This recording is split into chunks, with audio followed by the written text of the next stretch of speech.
Hello, guys, and welcome to this episode of the Brawlcasters. I'm James, that's Alex, bringing our combined 50 years of martial arts experience, our martial arts minds, to the internet to call you YouTube's funniest fight commentary. How are we feeling on this fine evening, Alex? Feeling fucking great, man.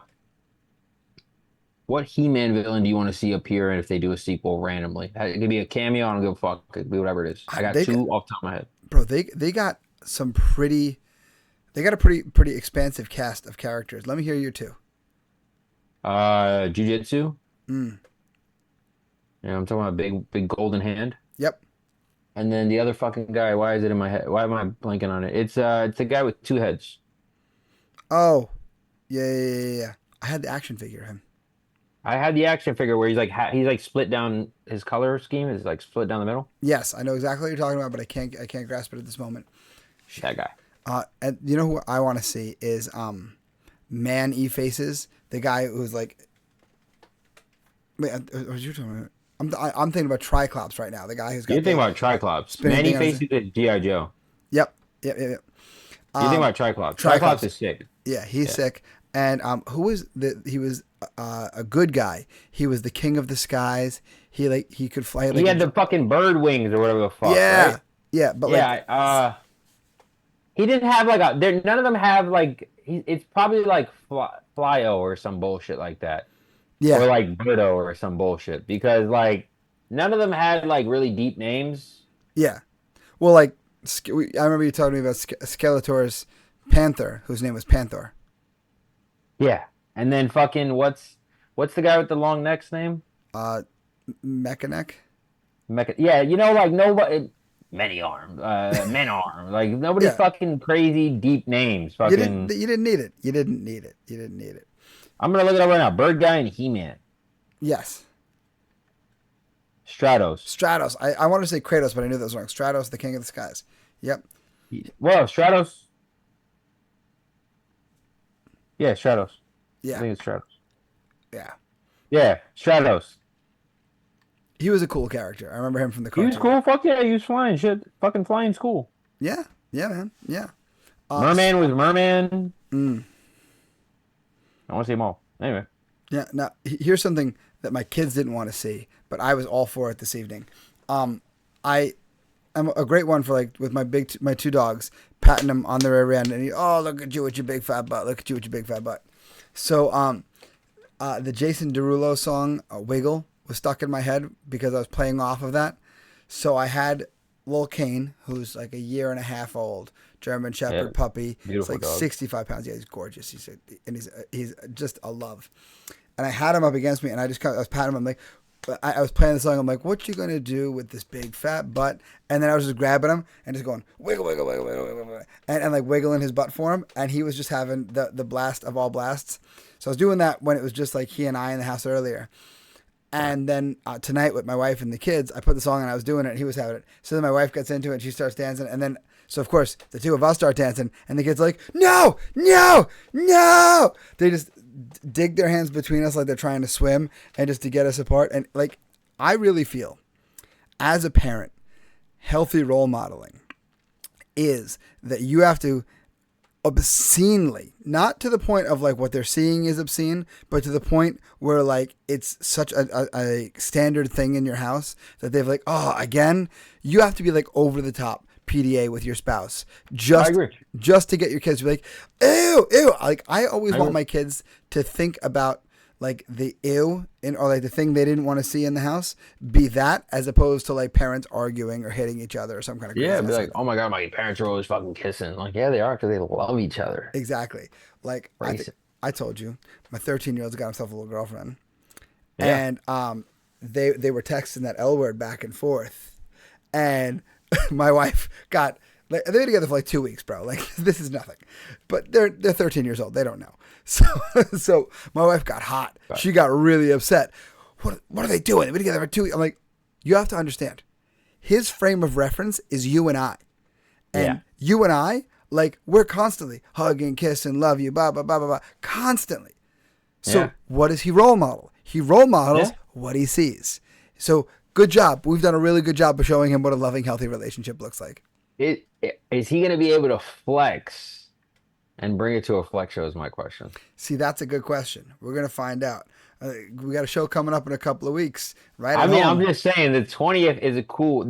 If he hasn't floated the idea to her, I will say, if he wants to earn some cool points, oh yeah, we're gonna go to my dad's event, like the event my dad works at, Yeah, and then fucking it's this. Like, yeah, we got seats. yeah, we got Yeah, we're on the list. yeah, we're on the list. We got ringside seats. Oh, You're with me, sweetheart. everybody's saying hi to me as I walk in because everybody knows me. Bro, what? I'll glaze him up. Yo, bro, I heard you killed it on wrestling this season, dog. Yeah, What? and by then he'll have another martial arts tournament under his belt, so hopefully he'll have some medals from that too. You know, that'll be a thing. Hopefully, you'll glaze him up. I'll tell TJ. Could you imagine if TJ Ragusa glazes him up in front of his girlfriend?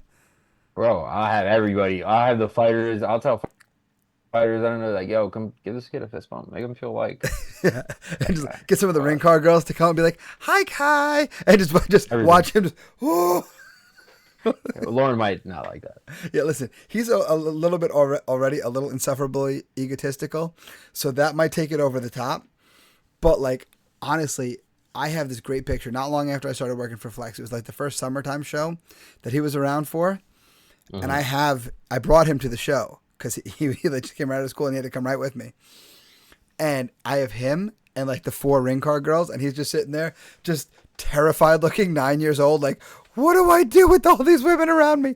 Like, it's the greatest picture. It's really, really awesome. But you're right. That would be a great flex moment for like flexing on his girl a little bit. Though he's still at that mode where he thinks he's got to like play the tough guy in front of her a little bit. It's kind of funny. Like he tried to sneak being on the phone with her while he was in the room with us. Like he had his phone like in his pocket or whatever. And like he was being a jerk. And I'm like, why are you being like that?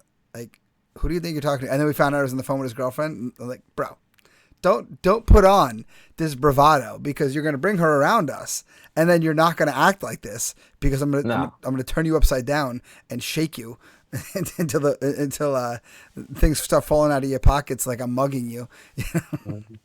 Poor kid. Yeah, I'm gonna hang you upside down like that scene in Blade Trinity when he's just dropping the guy over and over and over again, and then afterwards, Ryan Reynolds goes, you should probably, talk to somebody, have a little share time, and this and that. Yeah. Maybe try blinking.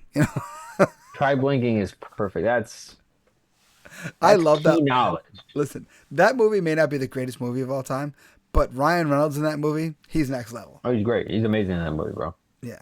But now, speaking of amazing, we got what looks like an amazing fight set up for us here at Samurai MMA. But before we get to it, guys, make sure you leave a like on the video. Make sure you comment down below what you thought of the fight, what fights you want to see us call, that kind of stuff. Go to brawlcasters.printful.me, get some of your Brawlcasters merch, whether it be the Moneyberg parody line, your Hoochie Daddy shorts, because it's summertime now, guys. Show off the leg gains, right? Sure. Or the Built to Brawl line, of course. And, yeah. Make sure you share the episodes too. Let everybody know. All right, so let's get to the fight. Here we go. In 3, and 2, and 1. Samurai. All right, here we go. What we're gonna have? We're gonna have Fred Dupras versus Patrick Connors. Nice. I like this. All right, nice little venue. Okay. Yeah. This is a nice little intro. Holy shit. Okay, guys. All right. I'm fucking with this. This is cool. Yeah. Yo, guys. Yeah, I'm for it. I mean, maybe repair that signage. See, you can tell when it is because the referee's wearing a COVID mask. Yeah.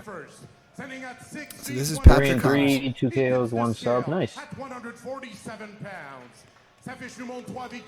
It's always funny because this, I believe, is also an amateur fight. It's always funny to see how amateur rules differ from place to place.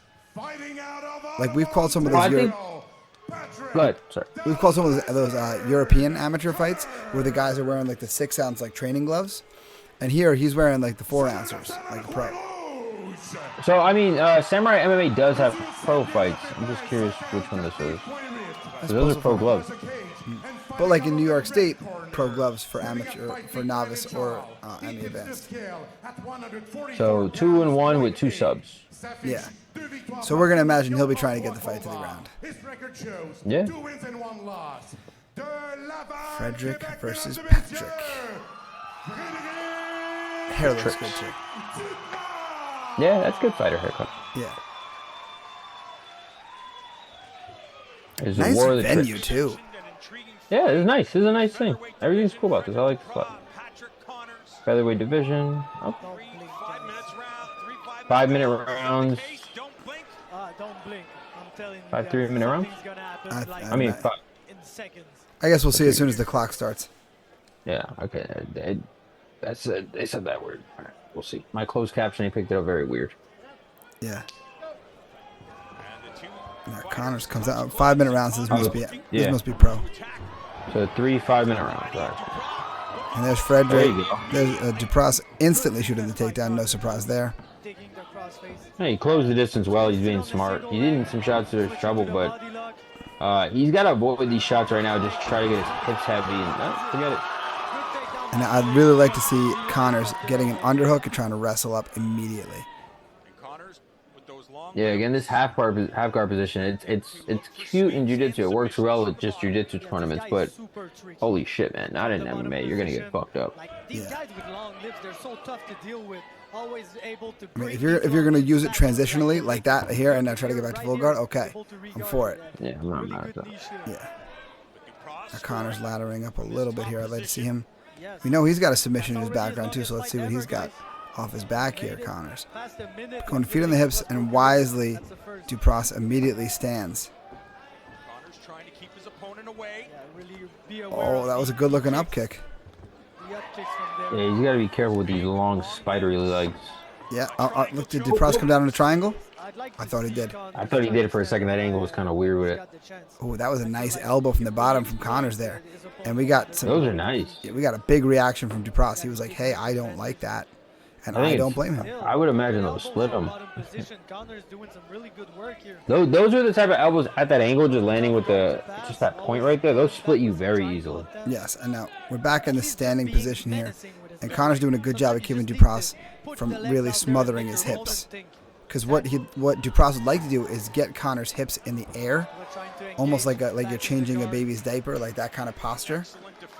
Yes, and it's good work by Dupras. That would limit Connors' offense, but you don't want to be in these butterflies. I always love the little like palm strike, little slaps from the bottom. That's always hysterical.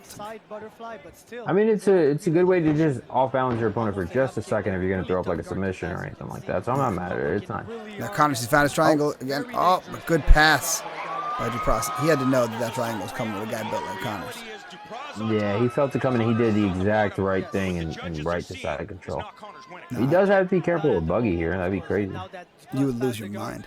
Yeah, man. Buggy boys forever. Or, he's giving up the arm triangle. And he's in there. He's got a nice shoulder bite with it. Oh, I like that. I'd like to see Dupras get to mount. If you can get to mount at least, he can start to sag his hips. That's some great downward pressure here. His shoulders covering the mouth and nose too. Yeah, that's it. Yeah. I was just about to point out the veins in the arm of Connor. They were all jacked up and popped out. It was like, ooh. Great submission. Yeah. Great victory. Good fight. Yeah. I mean, both guys built to brawl in my estimation. Connors. Yeah, both guys built to brawl. Yeah, even from the bottom, fighting back and fighting off well. And Dupras did his job well. You know, we knew he wanted to get the fight to the ground, and he showed off why right away. Yeah. That was a good fight. I have to look. You know, it's funny. I always go looking for fights for us to call, and sometimes I'll go by like fight promotion. Like we found a couple that we liked recently, and I was kind of looking in that route, and that's how this one popped up, and I was like, I'm here for it. Samurai MMA. I've heard of them. That was cool. Yeah. I liked it. That was dope. The production lived up to the hype. I was happy with how those fighters were skilled. It was a good even matchup. Both guys look good. Yeah. More Samurai MMA coming at you. Yeah, we're definitely going to be doing that. But guys, remember what you got to be doing for us, right? We do that for you. You got to do something for us. Simply like the video, right? Comment down below the fights you want to see. If there's a fight league out there that you want to see us call the fights for, we're here for you. The one we will not touch is UFC only because they're very stringent online about finding all their content and smashing. One is that way too? I didn't know. Yeah. But they flagged me a few times. Yeah. So anything else, send it our way. We'll be happy to call it for you guys. We love taking requests. Other than that, guys, make sure you guys subscribe, get those new episodes right as they drop. Share the episodes with as many friends as you can. Get yourself some Brawlcasters merch. Brawlcasters.printful.me. Link in the summary down below. But guys, the most important thing you can do, until next time, brawl on.